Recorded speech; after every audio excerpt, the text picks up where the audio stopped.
ajuma fukki fan ak juróom-ñett ci weeru février ci atum 2022 mbokku téléspectateurs yi safoote ànd ak ñun ci ITV yegsi leen ak jàmm ci seen bloc d'information la totale mbokk yi élection locale yi weesu na léegi nag liggéey moo ci des waaye liggéey googee dafa am nañ ko war a defee ñi koy def itam dafa am nañu leen war a mën a tabbee ba ñu matal ko ndax ci élection yi xam nañu ne gox bu ne léegi diw mooy maire wa waaye nag maire boobee su toogee daa am équipe bu mu war a àndal muy ab bureau waaye itam ay conseillers yoo xam ne ñoom ñooy nekk ci biir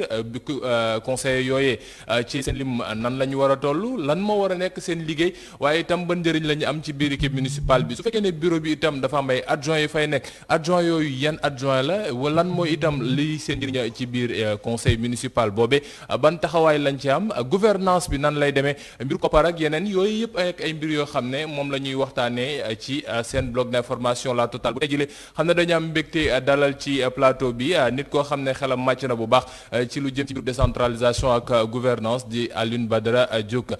doyen ñu nuyu la bu baax ziar la bàyyi la nga nuyu sénégalais yi ñuy seetaan fii ci biir réew mi ak ci bitim réew. Cheikh maa ngi lay nuyu bu baax di la fay di sant di gërëm di leen remercier ci invitation bi di nuyu waa Sénégal ñëpp. ak seen téléspectateurs yi ñu nekk bitim réew. ak ñëpp maa leen di nuyu di santaat sunu borom bu baax ñëw fii pour ñu mën a leeral ci wàllu décentralisation. merci beaucoup alors ni nga ko waxee leeral ci wàllum décentralisation ndax élection ren yi dafa nekk ab élection boo xam ne dafa am spécificité boppam suñ ko mën a woowee noonu ndax wuuti na ak nañ daan tabbee maire ñëpp ñoo ngi wax acte trois décentralisation waaye miinuñu ko bu baax mbir mi itam nan la ñuy tabbee maire ñëpp gis nañ ko waaye nañuy defee ci biir équipe municipale ba nekkee mbir yoo xam ne andi na ay lënt-lënt loolee la ñu war a waxtaanee tey jile démb gis nañ ko coow am na coow gu mag fële ca biir Géejawaay ba léegi saafara amagu ci tey ci ngoon si sax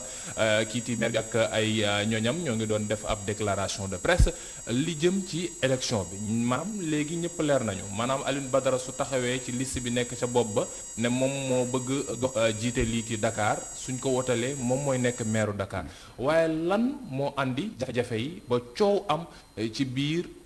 conseil municipal démb bu Géejawaay ñu waroon tabb ñii adjoint bi ak bureau municipal bi. su coow amee rek defe naa ci sunu coobarey bopp la. passion moo ko indi walla ay émotion ndax Sénégal kenn réerewul mbir ni li ñu am ci ay code muy code général des collectivités territoriales. muy code électoral. at yi nga xam ne ni tënku nañ ko ci wàll sunu pratique ak sunu tradition. defe naa coow sax warut a am parce que élection locale defe naa ni depuis 1872 ba léegi ñu koy def am nañ alternance politique bi nga xam ne nii Blaise Diagne am na ko ci 1914 ak léegi loolu ëpp na ay téeméeri at donc am nañ tradition rax ci doolu Sénégal ci wàllu ay code ak tëralin ay loi xàllu yoon yi nga xam ne ni ca la ñu war a taxaw ba li nga xam ne ni mooy wàllu élection amul benn pàcc boo xam ni amul benn article loi bu ko tëral ni lii wat li nañ koy defee dafa am loo xam ne dañ koo jaawale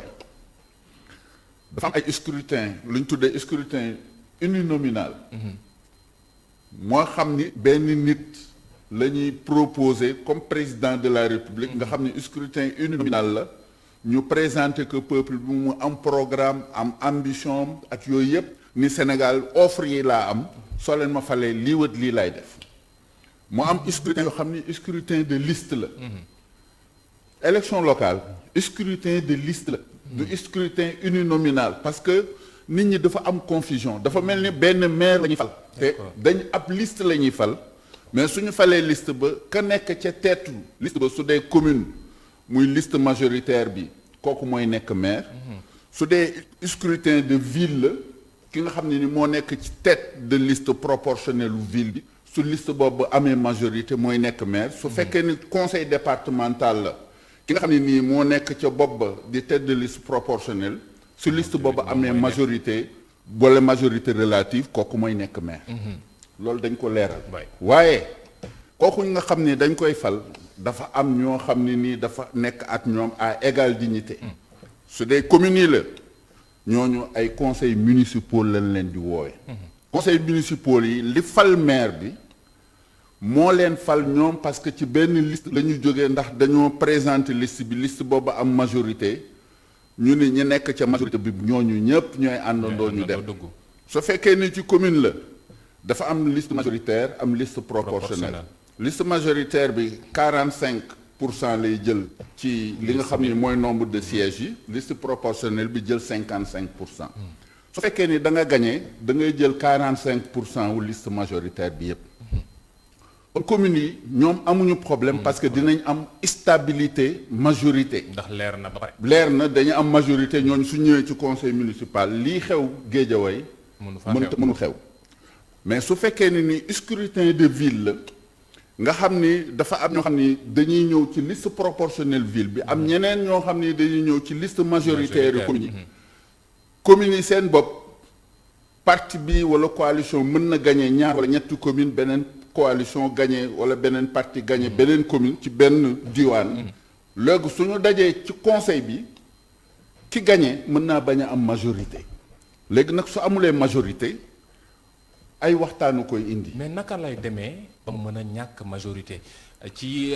ville bi comme ni nga ko waxee yenn saa yi dañuy wax ne commune yi su fekkee ne yow li nga gagné dafa néew te fekk keneen ki moom li mu gagné ci ay commune moom moo ëpp loolu mooy andi yenn saa yi nga dem ci mairie ville bi li nga war a am ci doole doo ko fa amee est-ce que noonu la demee. waaw parce que suñ jëlee kaawu Guédiawaye parce que mooy cas bi gën a nekk à l'ordre du jour. da nga jël liste proportionnelle lu Guédiawaye. léegi su fekkee ni benn bokk yaakaar dafa jongante at Yewwi Askan Wi. admettons Yewwi Askan Wi am 17000 voix à la ville. Benno am lu toll ci 14000 voix. par exemple bon bien que élection yi rawee na ko lu toll ci 5000 et quelques. léegi su fekkee ne dañuy def répartition des sièges sur la liste proportionnelle da ngay gis ñun la par exemple rek wax ma loolu moo am ñun la Yewwi am na 17 toogu ñoo xam ne nii ñooy dem à la ville que Benno am na 14. d'accord waaw ñun la conseil municipal bi par exemple ñun la conseil municipal u 50 membres. léegi su ñu ñëwee ci communes yi. ñun la Benno moo gagné commune Médina Gounass moo gagné commune Wakhinane Nimzatt moo gagné commune nu ñu ko tuddee Njaareem Limamoulaye mu gagné ñetti communes yooyu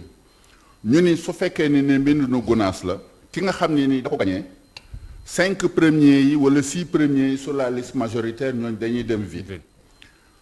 ñu ni par exemple Wakhinane Nimzatt taayu population bi lañ koy calculer ñu ni Wakhinane Nimzatt les 8 premiers wala les 10 premiers sur la liste majoritaire dañuy dem ñoom tamit. ñu def ko noonu Njaareem Limamoulaye léegi waa Yewwi ñoom gagné Golf Sud gagné Sam Notaire ñu ni Golf Sud ku ko gagné peut-être les 12 premiers sur la liste majoritaire dañuy ñëw léegi ñoo ñëpp suñu dajee ki nga xam ni gagné na ñetti commune la mu am ci proportionnel ak la mu am ci ñetti commune ci liste majoritaire bi mën na am 40 conseillers kii nga xam ne gagné ne ville bi la mu am ci liste proportionnelle ak la mu am ci ñaari communes yi par exemple mët na 37 xam nga 40 ak 37 ñee ñoo ëppale mais am na yeneen liste yoo xam ne nii dañoo bokk ci jongante bi te ñooñu ñu seddu ci liste proportionnelle lu ville bi ñooñu nag ñoom lañ tuddee arbitre parce que ñaar ñi ñooy coalition yi gën a rëy mais amul kenn ku ci am majorité absolue ci conseil municipal bi. kon ñee ñooy séddale. léegi nag foofu la discussion yi nekk. léegi waa Yewwi dañuy dem seeti ñee waxtaan ak ñoom suñ leen waxtaanee ñeen yi waaw soo leen bëggee ñu ànd ngeen su fukki adjoint yi ak ñeent da ngeen ñuy jox genn wàll gi yéen ngeen jël genn wàll. mën nañoo bañ a jubbo ñee it ni yéen soo leen ñëwee ñun dinañ leen jox juróom-ñetti adjoint maire. suñu waxaalee ba juboo ki nga xam ne nii moo am offre yi gën a baax ñee ànd dem ànd ak ñoom mooy li am Guédiawaye. kon loolu moom moo andi arbitrage bi régul na bon arbitrage bi nekkul woon ci diggante Yewwi ak Benno waaye parti yi xam ne dañoo bokkoon ci xëccoo bi te ñoom tamit ñu gagné ci ñooñu ñoo basculer balance bi. ñoom ñooy basculer vote bi. léegi nag su fekkee ni basculer nañ vote bi mais xam nga suñuy loi li mu tëral dafa yomb. article 95 ak article 96 bu code général des collectivités territoriales modifié moo tëral ni ñuy fale adjoint maire léegi le maire ginnaaw mooy tête de liste il est élu au suffrage universel direct dañ ni su préfet ñëwee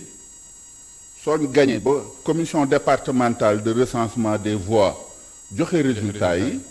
l'autorité administrative am na fukki fan ak juróom 15 jours pour mu mën a installer le maire et le bureau municipal parce que ñoom concomitance waaw mënuñoo fal bii bàyyi bii dañ leen a falandoo c'est-à-dire kii dañ koy installer ba pare ñu fal adjoint maire donc loolu la code bi wax suñu ñëwee war a fal ñu installer maire ba pare yoon dañi léegi présidence su séance bi c'est le maire qui vient d'être installé qui prend les rênes de la présidence de la séance moom mooy conduire suñ ko installé rek moom jël na lenge yi ci préfet jël na lenge yi ci préfet lépp police su salle beet yooyu yëpp moom moo ko yor mais xam nga république dafay am élégance ci am doxalin suñ la falee lan la taxoon ñu fal la ay loi ak ay règlement moo tax ñu fal la yow da nga jëm fexe ba loi yi ak règlement yi nañ ko tëralee ñu respecté ko mooy maire bi suñ ko xasee installé automatiquement on doit passer au vote pour l'élection des adjoints maires mooy adjoint yi xam ne ñoom ñooy nekk ci bureau municipal bi waaw su toogee ci fauteuilam ba saal bi ñëpp quorum bi mat na lépp mat na def nañ appel bi ba ñu xam lépp mat na li mu war a jëkk a def mooy kan moo bëgg a nekk premier adjoint maire loolu mooy cëram. loolu mooy cëram. loolu mooy cëru maire. xam naa loolu dañ ci dellusiwaat léegi suñu demee seetaani ji tuuti publicité laata ñoo yegsi ci xibaaru marax yi ànd ci ak Serigne Modou Mbacké Niang ñu dellusiwaat ci ñaareelu pàcc seen bloc d'information la totale ma fàttali leen ñu ngi am mbégte dalal ci plateau bi Alioune Badara Diop xelam màcc ci lu jëm ci mbirum décentralisation ak gouvernance ñu waxtaanee li xew ci gox-goxaat yi mode de gouvernance bi nan lay demee waaye itam jafe-jafe yi xam ne ko lan moo ko waral nan la ñu war a mën a yoree gox yooyu ak lu jëm ci acte de décentralisation andi ci ay leeral ngir gox-goxaan yi xam nan koy yore ci ni mu gënee mbokk yi léegi tuuti publicité.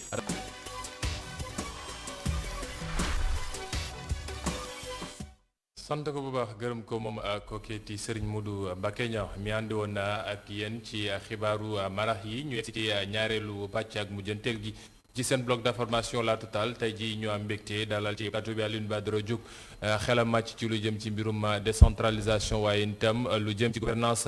locale ñuy waxtaanee lu jëm ci gox-goxaan yi nan lañ leen war a yoree surtout nag ak élection yi xam ne moo ngi dogaat ci weesu bureau municipal yi ñu war leen taxawal adjoint yi nan la leen war a tabbee waaye itam lan mooy seen njëriñ alors doyen sànq ba ñu jeexal yaa ngi newoon ci nu ñuy fale lii ci adjoint yi ak itam ban njëriñ la adjoint yooyee am ba waral leen léegi dañ koy xëccoo ci conseil municipal bon yàgg nañ ko ci xëccoo mais léegi dafa mel na lu gën di fës kii am majorité ci biir bureau municipal bi lan la lay assurer parce que ci ñun lu ñu xam ci mairie mooy maire mooy jël décision yëpp est-ce que mbir yi dafa soppeeku léegi ak acte 3 de la décentralisation bi wala bëgg am sa représentativité rek la. non mosul soppeeku sax. noonu la demee xam nga. dafa am lu ñu tuddee exécutif local et le maire il est à la tête de l'exécutif local adjoint maire yi ñoom ñoo koy jàppale ci liggéey bi parce que kenn réerewul mbir ni liggéeyu maire yi nekkul liggéey bu yomb parce que conseil municipal da nga koy convoqué di ko woote ci soit en séance extraordinaire wala en séance ordinaire te bala ngaa woote conseil municipal bi il faut que nga préparer conseil municipal bi préparer ordre du jour bi ak loolu ordre du jour bi ak yooyu yëpp ñi nekk ci bureau municipal bi mooy maire ak adjoint yi ñoom ñooy koy tëral ñooy bokk do tëral ko ordre du jour bi ak ci doxalin beneen bi aussi xam nga maire du nit ko xam ne nii dafa war a mën a nekk fépp war a mën a def lépp il faut que mu am ñoo xam ni dañ koy jàppale ci liggéey bi muy si wàllu état civil léeg-léeg dina délégué pouvoir nommer benn officier d'état civil soit mu nommé ko ci ay adjoint te adjoint yi nga xam ne ñoo sës ci moom wa ila mu am benn stratification boo xam ne dina am ci benn bureau municipal mu délégué yenn mission yi mu def adjoint maire chargé de l'éducation de la formation wala adjoint maire chargé de la santé des affaires sociales wala adjoint maire chargé des affaires sportives at yooyu culturelles at yooyu ñooñu dem di doxal loolu mais suñ ko doxalee tamit dañuy ñëw rendre compte maire parce que décision yi finale bi maire bi moom moo koy jël waaw donc daanaka conseil bi noonu lay mën a doxe mais xam nga maire tamit lépp loo xam ne am na sañ-sañ moom am na contrôle du conseil municipal am na contrôle boo xam ne nii contrôle état la am na contrôle boo xam ni mooy le contrôle citoyen parce que loolu lañ war a développer ci fànn yi dafa am sax lu ma proposé woon bi ñuy def réforme bi nga xam ne dialogue national bi mu indi léegi maire ñu du ko fal au suffrage universel direct dama ni d'accord nañu bàyyi maire ñu di ko fal au suffrage universel direct mais suñ ko falee au suffrage universel direct nañu bàyyi maire muy proposer muy jël ay adjoint di nommer ay adjoint mu nekk à titre nominatif bon du waaw nekk ci mu élection nommer adjoint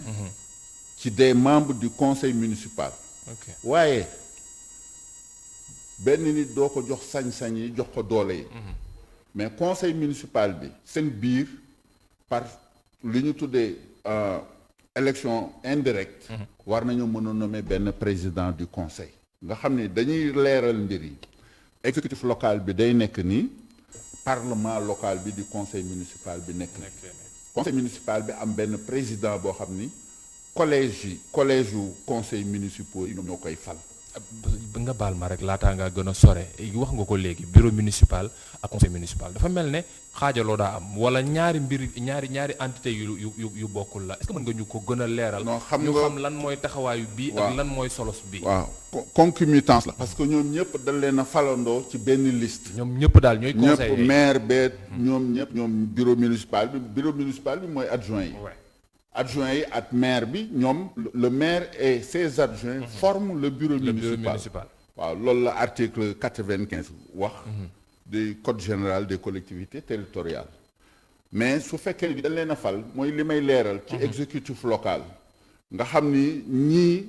organe délibérant bi mooy conseil municipal parce que moom mooy voté budget yi ak yenn yi nga xam ne ni moom la ñu doxalee collectivité territoriale bi yooyu yëpp dañ koy soumettre conseil municipal bi moom moo koy délibéré mooy voté waaw su ko voté ba pare nag maire bi mooy jël décision yi di ko doxal waaw donc mu nekk benn exécutif local muy maire bi ak adjoint yi nga xam ni ñoom ñoo sës ci moom mais su fekkee ne bi dañu bëgg mu leer comme forme de blocage yi yu ci bari kon dootul am ñu may maire bi suñ ko falee au suffrage universel direct comme ni ñu falee président de la république au suffrage universel direct ñu may maire bi mu nommer ay adjoint waaw xëy na loi bi décret yi dina indi commune bu nekk ñaata adjoint la yoo am waaw mais conseil municipal bi moom nga xam ni dafay dem am sañ-sañ at yooyu nga xam ni dafay nekk benn genre parlement ñu war a mën a ñoo nommer un président du conseil nga xam ni président du conseil bi dina mën a am ay prérogatives ci biir conseil municipal commune bi di mën a di convoquer l'exécutif local ci parlement bi comme ni ñu koy defee li parlement bi di woo le gouvernement ñu am responsabilité ñu di ko kii at yooyu waaw loolu mënoon na nekk mais xam naa ni Sénégal peut-être que souvent danaan noonoo la day compliqué parce que day indi ay dualité at yooyu léeg-léeg mu am ay blocage wala président conseil bi xëy na du juboo at maire bi at yooyu mu indi ay conflit yoo xam ne commune bi nu mu war a doxee peut-être du doxee noonu li ci jëm léegi ci la ñu gis démb man maay lever séance man maay chef de séance bi man maa war a doxal mbir mi sànq wax nga ko suñu xasee ba tabb kiiti maire bi maanaam suñ ko taqalee écharpe bi defal ko installation ba pare moom mooy président de la séance waaye gis nañ fa démb préfet ba kiiti Ahmed Aïdara moom mbir yi ba mu xawee dégénéré ba mënatul d'accordul ci premier adjoint bi xam ne ñi nekk ci équipe municipale bi fal nañ ko mu ni day lever séance bi préfet ñëw dellusu ne ko déet man may lever séance bi te lever guma ko tant que élection bureau bi matul yaa ngi wax léegi keroog sànq ne préfet balaa moo faa jógee war na def ñaar muy nommé muy installé lii maire bi waaye itam surveiller lii ci élection bureau municipal bi est-ce que démb kan moo nekkoon ci droit ak kan moo nekkul woon ci droit. xam nga dafa nekk mbiru xóot boo xam ne ni code général des collectivités territoriales da ko tëral. parce que maire bi une fois que ñu installé ko léegi président su conseil municipal bi jël na leen ngay moom moo koy doxal. xam nga préfet mënul diriger. conseil municipal yoon da ko leeral mu leer da koo tere. waaw mënul participer au débat du conseil municipal mënul voter tamit ci biir conseil municipal. mais présence am c'est de droit. parce que contrôle de légalité. préfet moom la ko yoon jox. waaw xam nga li ñuy wax ci wàllu Guédiawaye. dem mu waroon moo nekk première session ordinaire. conseil municipal Guédiawaye de la ville de Guédiawaye. maire suñ ko xësee fal du ay sañ-sañu boppam de. dafa am yoon yoo xam ni ay loi ak règlement yi nga xam ni ñu nekk ci réew mi. ñoo koy tëralal ni ko nii ngay doxale. nii nga war a mën a doxale ak nii nga war a doxale. parce que wax naa la léegi nii article 95 ak article 96 code général des collectivités territoriales ni mu ko tëralee. suñu installé maire bi bu njëkk ba dañ daan suñu maire bi ak adjoint ñoom lañ daan voté ndoo dans les mêmes formes. bii yoon comme le maire est élu au suffrage universel direct dañ koy installé concomitamment ñu voté pour les adjoints maires pour le bureau municipal. Le maire et les adjoints forment le bureau municipal. donc ñoom ci benn bés bi ñoo war a am benn durée de mandat kenn waru ko mën a séparer. waaw mais ginnaaw am na quoi démb. sous huitaine le maire est tenu de reconvoquer en séance ordinaire le conseil municipal pour que le bureau municipal ñu mën a voter les adjoints maires pour que ñu mën a compléter le bureau municipal pour que doxalin bi mu mën a continuer. maanaam fii ak juróom-ñetti fan maire bi dafa am obligation mu woote waat conseil municipal. c'est obligé. loolu moo nekk ci code général des collectivités territoriales. mooy nekk ci code général des collectivités territoriales parce que commune bi mënta dem te amul bureau municipal. waaw amul bureau municipal. ak nuñ ko mën a taxawalee. parce que yoon wi tëral na ko. maire leen rek la waru def. suñ ko installé mu toog. li muy def mooy kan moo bëgg nekk premier adjoint maire. mooy comme nañ ko gisee démb ca mairie. ci conseil municipal bu Dakar. fa xam ne Bamba Fall Abbas Fall ak ñeneen ñoo taxaw ne dañuy xëccoo. exactement loolu rek mooy rôle maire. kan moo bëgg a nekk premier adjoint maire. ci conseil municipal yi ku mu neex yëkkati sa loxo. suñu ñëwee ku nekk jël sa bulletin ñu def liste nominative bi nit ñi ñëw voté ci urne bu leer ñu teg ko ci kaw table bi ñëpp di gis. opération électorale bi. waaw ki gagné maire bi mooy koy takkal écharpe ni ko bés ni ki tey installé na la comme premier adjoint maire. ñu jàll ci deuxième adjoint ba keroog le nombre d'adjoints di jeex. noonu rek la war a demee. mais waru mën a am blocage. comme li am ñu ni xëj na dafa am ñoo xam ne nii waruñoo voté wala ñaari membre yoo xam ne dañoo bokk ndey bañ wala dañoo bokk kii et cetera loolu yoon tëral na ko. xam nga Sénégal dañu am séparation des lois su amee jafe-jafe dañu la nañ ko mentionné ci procès verbal bi nga am observation yi def su la neexee nga dem Cour suprême dem jël au niveau de la chambre administrative de la Cour suprême nga déposer sa requête sa plainte juge yi atte ko. loolu dinañ ci yegsi ci kanam ndax bëri na ay lënt yoo xam ne ñoo ngi ko ci wax ci ay mbirum parité ak yeneen yoo xam ne tax na sax am na ñu ne dañuy def ay recours ci mbir yooyu wante balaa ñu ci yegg ba léegi ñu taxaw ci place su préfet bi si mbirum installation bi déjà Ahmed moom tey def na conférence de presse suñu ndaw mi ñu fa teewloon moo ngi ñu koy nuyu mi ngi Maram Ndiaye nee na Ahmed def na tey conférence de presse de déclaration am nee na moom quel que soit alpha altine day tàmbali liggéeyam est-ce que mën naa tàmbali liggéey te fekk ne conseil municipal bi bureau municipal bi taxawagul amul ay conseil ak ñeneen ñoo xam ne war na mën a liggéey ak ñoom. non xam nga dañu indi confusion bu rëy boo xam ne nii sax jaru ko woon. parce que sunu maturité démocratique man foogoon naan sax weesu nañ ko parce que nit ñi ñuy élire war nañoo mën a nekk à la hauteur ba nga xam ni institution yi leen di jox du war a mën a am rupture ci ni service public bi di war a doxee parce que rupture de service public warta mën a am waaw parce que yoon yi xàll nañ ko mu leer naññ texte yi dafa leer naññ waaw maire suñ ko fëlee xësee fal léegi dafa am un maire entrant am un maire sortant ñoom war nañoo mën a joxalante waxtaan seen biir avec l'autorité administrative mu faciliter li ñuy tuddee passation de service maire bi mënul ñëw rek daal di ñëw jël fonction te xamul li muy jël fonction ci la nga koy teg parce que il faut quand même mu am benn procès verbal de passation maire bi nga xam ne ni day dem te yore woon maire bi mu ne ko man day personnel bi nangam ak nangam a fi nekk permanent yi nii la ñi nga xam ne nii dañoo nekk à durée indéterminée nii la ñi nekk à durée déterminée nii la patrimoine commune bi lii la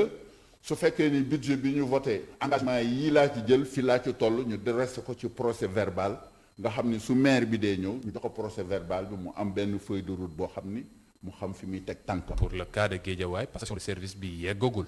ndax tey Aliou Sall ñëwul wuyu si ndax nee na préfet bi bu dafa war a woote waat te wooteegul kon est-ce que mënul andi jafe-jafe altine kii te Ahmed Aïdara bëgg na day dugg ci bureau bi wala mu ñëw day ñëw def liggéeyam. ñu ne ko mën a su procès verbal de passation amul. mun ko def donc fan la koy defee parce que il faut que su fekkee ni ci gouvernement la nga xam ni ministre day am inspecteur général d'État buy ñëw assurer. ci passation de service bi. fii c'est l'autorité administrative mooy ñëw. fekkee passation de service bi entre le maire sortant et le maire entrant. donc loolu yëpp dañ ko war a préparer. parce que suñu niveau démocratie toll na foo xam ni war nañoo am la qualité des hommes et des femmes yoo xam ni. qui doivent être en hauteur ba nga xam ni rupture du service public warta mën a am. parce que la commune dafay am offre de service public. waaw dafa am population yoo xam ne nii dafa am lu ñu soxla seen yitte seen yéene te loolu warul mën a am benn yoon rupture donc du service public. rupture du service public boobee ba léegi ñu wax ci mbirub taxawaayu ndax autorité dafa mel ne yenn saa yi jaxasoo day am kan moo nekk ci kaw entre préfet maire bi suy def est-ce que préfet war na fa nekk préfet est-ce que obligation la ndax yenn yi suñ ko jëlee décision ñu jugee Guédiawaye léegi dem ba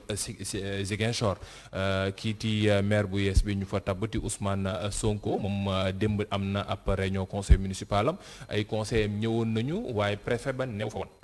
ñoom def nañu seen liggéey nee nañu am na ay proposition ak yeneen yoo xam ne jël nañ ko adopté ko waaye préfet bi moom nee na fi mu toll nii da ko war a étudier ba pare laataa ñu ko valider kon foofee ban cas de figure moom moo fay ñëw tant que préfet bi joxewul accord am wala validation am ndax li conseil municipal bi joxe comme décision maire bi nekk autorité bi foofu noonu ci gox ba moom dinañ ko mën a jël comme faisant loi wala fi mu toll nii li préfet wax rek moom mooy tax lépp mbiri dem code général des collectivités territoriales daf ko tëral dafa am domaine yoo xam ne nii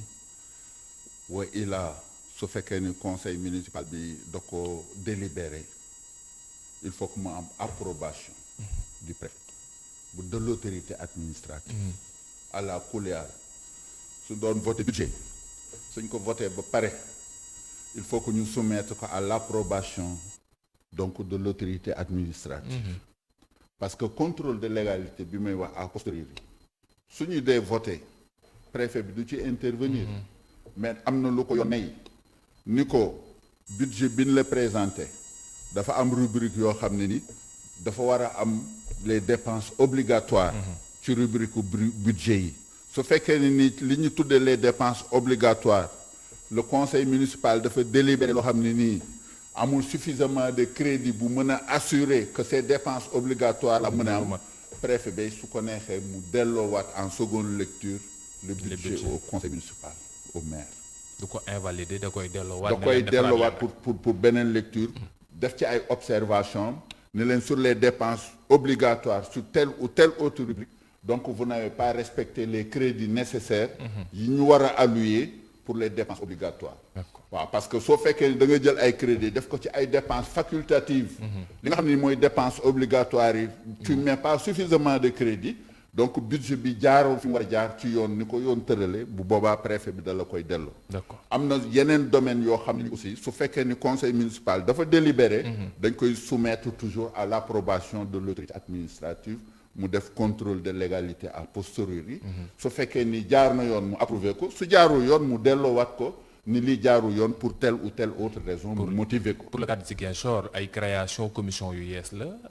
ay itam coppite ay tour yoo xam ne dañ ko war a jox ay yenn tali yoo xam ne dañ ko gis foofee ca biir dëkk ba ay turu tubaab newoon foon ñu fas yéen ko jox ay turu ñi nekk ci biir réew mi wala ay tirailleurs africains yu ñu mel est-ce que mën nañoo am njortu bu rafet ne peut-être blocage du am wala déggoo dina am waaye itam ban surtout lu ëpp solo ban lien wala ban coopération moo war a am ci diggante kii di préfet ak maire ngir gox ba mën a jëm ci kanam. waaw parce que ñoom dañoo war a ritaxal seen diggante. parce que kii dafay assurer donc benn administration déconcentrée. kii nekk dans la décentralisation nga xam ni moom dafa am benn légitimité populaire bu ko jox mais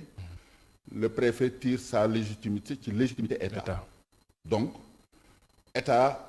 du bàyyi rek benn collectivité territoriale muy doxal lu ko neex donc collectivité dañ leen a wutal benn code général des collectivités territoriales nga xam ni soo nekkee maire wala nga nekk conseiller municipal wala conseil municipal bi war nañoo mën a am formation bu dëgër boo xam ne ni dina leen code général des collectivités territoriales sañ-sañ yi la ñu may sañ-sañ yi mayuñu ko donc mënoo ñoo wàcc ci yoon donc maire du ñëw rek ak xelam ak xalaatam bëgg a doxal loo xam ne nii dëppoowul ak yoon yi ak charte yi nga xam ne nii réew mi da ko tëral ni collectivité territoriale ci yoon yi la ñuy dox donc loolu su fekkee ni dafa am jalgati dañ lay remettre encore ci kii dans les ordres ñu motiver la ni la lii nga def nii yoon wi tëralu ko yoon wi lii la wax donc rôle préfet yi ak autorité administrative yi seen rôle loolu la dinañ délibérer par exemple di nga gis benn maire bu délibéré ni non école bi dama koy wutal beneen tour fekk ni du sañ-sañam ministère de l'éducation nationale kooku moom moo ko war a def di nga gis de grandes avenues yoo xam ne nii loolu wàllu ministère de l'intérieur ak wàllu état donc moo war a def dénomination ak kuréel wala ay place yoo xam ne ni ay place publique yoo xam ne nii am na dimension boo xam ne nii souveraineté état sax dafay duggaale ci biir donc loolu ku ci nekk da ngay xam say limite fu mu yem ak say sañ-sañ mooy juróom-ñeent yi xam ne moom mooy compétence transférée yi yenn yi bokkul ci say mbir ci mbiru nguur la nekk kon bon nguur ga ca kaw moom moo war a mënta décision yi effectivement parce que au-delà des compétences transférées sax am na lu ñu tuddee principe de la compétence générale yoo xam ne nii bon bokk parce que 9 domaines de compétences yi ci loi 96/06 rek la ñëw ci bi ñuy def régionalisation ñu indi ko mais fekk na communes yi amoon ay sañ-sañ yoo xam ne ni ñu ngi ko doon doxal léegi sañ-sañ yooyu ñu amoon dañ cee dolliwaat 9 domaines de compétences yoo xam ne ni ci wàllu éducation ci wàllu santé nga xam ni yooyu war nañ cee mën a dugal seen loxo ci libre administration des collectivités territoriales nga xam ni principe bi ci acte 1 du code général des collectivités territoriales dañ ko cee mandargal mu leer. ba ñu yaa ngi doon wax léegi ci sànq lu am solo mooy léegi nag lu jëm ci mbirub yeggale yenn dossiers yi ca ba ca kanamu yoon ci yenn gox-goxaan yi ndax bëri na ay makkaanu gox yoo xam ne nee nañu mbir yi nañ ko tabbee nekkul lu gën surtout lu jëm ci mbirum loi parité foofu la ñëpp taxaw ndax nee nañu nañ koy falee nekkul lu gën ci Ndakaaru démb am nañu ko dégg ti wax ne ba ñu falee Barthélémy Dias jigéen moom moo waroon nekk ca kanam moo ca waroon topp waaye defuñu noonu yooyu mbir su fekkee dafa am est-ce que parité bi dafa war a nekk góor nekk ci kaw jigéen nekk ci jigéen topp ci niñ ko bindee ci décret bi wala dañ ko war a teg rek ci nombre de garçons nombre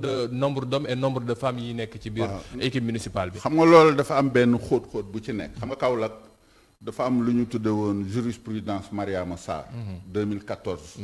nga xam ni respecté wu woon parité bureau bi du Kaolack sax am na yeneen ak yeneen Kër Massar ak yeneen communes yoo xam ni amoon na mais jurisprudence Mariama Sarr booba Mariama Sarr ak adjoint maire yi dañ leen daan fal sous la même forme ci biir même forme parce que maire conseil municipal moo ko doon fal mooy fal adjoint maire bon bi yoon le maire il est élu au suffrage universel direct les adjoints maires sont élus par le collège des conseillers municipaux. am na sew-sew yu ci nekk ci interprétation. su fekkoon maire bi ak adjoint yi dañ leen di fal sous la même forme bu booba la parité est de rigueur. que su maire bi nekkee góor premier adjoint bi day nekk jigéen. su nekkee jigéen premier bi day nekk góor. donc noonu lañ ko war a def ci yoon. mais bi yoon ginnaaw le maire il est élu au suffrage universel direct. fal nañ ko depuis le 23 janvier 2022. léegi ñu war a fal bureaux municipaux yi après la proclamation des résultats provisoires des commissions départementales de recensement suñuy installé am na ñu d'accord ni interprète loi bi ni le maire et le bureau le maire et les adjoints forment le bureau donc dañu war a respecter parité. D'autres disent que non, le maire il est déjà élu au suffrage universel direct donc il n'est pas élu sous les mêmes formes que les adjoints donc parité bi mu commencé ci adjoint yi donc le maire il est en dehors. donc loolu nag interprétation la dañuy bàyyi xëj na bés boo xam ne nii soumettre nañ ko en cour suprême conseil d'état wala li ñu tuddee chambre administrative de la cour suprême bu boobaa su amee benn jurisprudence bi day am valeur de loi donc tradition lay doon lépp lu ñuy appliquer ci jurisprudence boobu la ñuy sukkandiku pour def ko.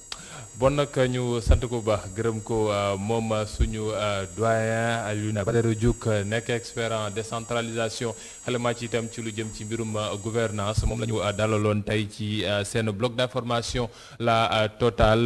di tëj rek ak njaal bi xam ne si sama tur di turu itam képp koo xam ne personnel nga ci groupe E-Media Invest ñoo ngi koy teg ci loxoy Boubacar Diallo Souleymane Diallo ak Pape Doudou Diallo ñoom ñoo ñooy xam ne ñoo ñàkk seen way jur wu góor tey jëlee ñu doon ko denc ci ngon si fële ca sëg yu Yoff ñu koy ñaanal rek àjjanay firdawsi ci barkeb alquraanu karim doyen xanaa ñu bàyyi la nga yeggale sa njàll ci ñoom Boubacar maa ngi jaale sunu xarit di sunu rakk Boubacar Diallo di ñaan yàlla xare àjjana ajurum bu baax woowu di wax inna lillahi wa inna ilayhi raji'un di ñaanal tamit ñoom fay fekk ñëpp